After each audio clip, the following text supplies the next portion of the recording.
আজ ২৮শে আগস্ট ২০২৪ বুধবার দুপুর ১২টায় গুলশান চেয়ারপারসন অফিসে সংবাদ সম্মেলন করেন।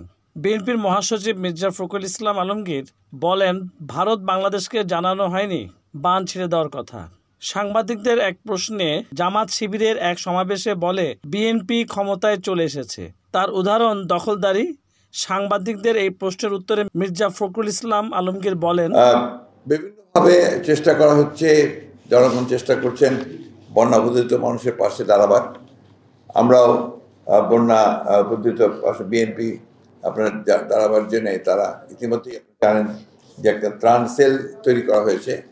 বিভিন্ন জায়গা থেকে আমাদের বিএনপির নেতা কর্মীরা এবং সাধারণ মানুষ তারা সেখানে সহযোগিতা পাঠাচ্ছেন এবং সেখান থেকে আমরা আমাদের দলের বিভিন্ন নেতৃবৃন্দ তারা তাদের টিম নিয়ে এই জেলাগুলোতে, বিশেষ করে আপনার ফেনী, নোয়াখালী এবং চট্টগ্রামের কিছু অঞ্চল তারা সেগুলোতে চলে গেছেন এবং গত কয়েকদিন ধরেই তারা বন্যা দুর্গত মানুষের পাশে দাঁড়িয়েছেন।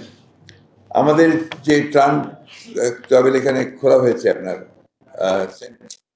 হয়েছে, এখানে ইতিমধ্যেই প্রায় ১ কোটি টাকার মতো আমরা ক্যাশ পেয়েছি এবং সেখানে আপনার চিরা, মুড়ি, গুড়, স্যালাইন, লেবু, বিস্কুট, বিশুদ্ধ পানি, চাল, কাপড়, ওষুধ সহ প্রায় ১০,০০০ বেশি প্যাকেট পাওয়া গেছে এবং কেন্দ্রীয় ও বিএনপি অঙ্গসংগঠনের নেতাকর্মীরা প্রতিদিনই হাজার হাজার মানুষকে শুকনো খাবার, রান্না করা খাবার, ওষুধ, বিশুদ্ধ পানির প্রয়োজনীয় সামগ্রী বিতরণের কার্যক্রম অব্যাহত রেখেছেন।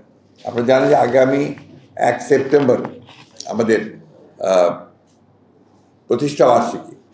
এই প্রতিষ্ঠা বার্ষিকীতে আপনারা জানেন যে আমি আপনাদের সঙ্গে বসেছিলাম, বলেছিলাম যে ৬ দিন ব্যাপী একটা আপনার কর্মসূচি নেওয়া হয়েছিল।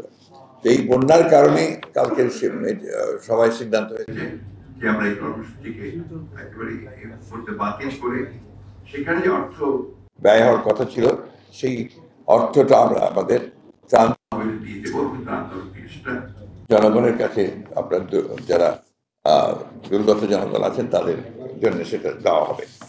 বাংলাদেশের সবচেয়ে বড় ব্যবসায়ীরা তারা মনে করছেন যে অতি দ্রুত একটা elected government should be there ব্যবসার জন্য, আপনার শিল্পের উন্নতির জন্য, অর্থনীতিকে সচল করার জন্য। খুব পরিষ্কারভাবে বলছেন তারা যে দ্য সুনার দ্য বেটার। কারণ আমদানি করবে, তারা বলে যে গভর্নমেন্ট ঠিক মতো না থাকলে তো আমরা সেখানে পাঠাবো না। যারা রপ্তানি করবে তারা হচ্ছে তোমাদের একটা ইলেকটেড গভর্নমেন্ট না থাকলে তো আমরা কোনো ব্যবসা করবো না।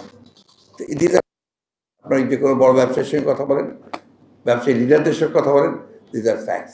শুধু আমি জানি যে আমাদের এই ইকোনমিকে আপনার রিফর্ম করা দরকার, ব্যাংকিং সিস্টেমকে রিফর্ম করা দরকার,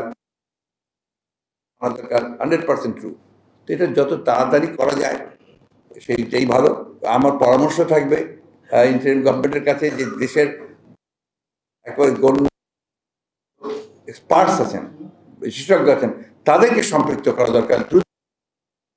দরকার হলে বিভিন্ন কমিটি করে সব দ্রুত কাজ করতে পারেন।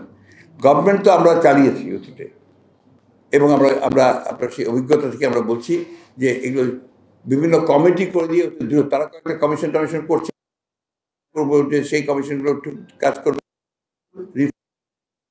তাদেরকে রাজনৈতিক করে প্রয়োজনীয় কিছু কমিটি করে তাদেরকে দ্রুত করা উচিত। এস কে মামুনের ক্যামেরায় Suman Sheikh, NAN TV, chairperson office, Gulshan, Dhaka.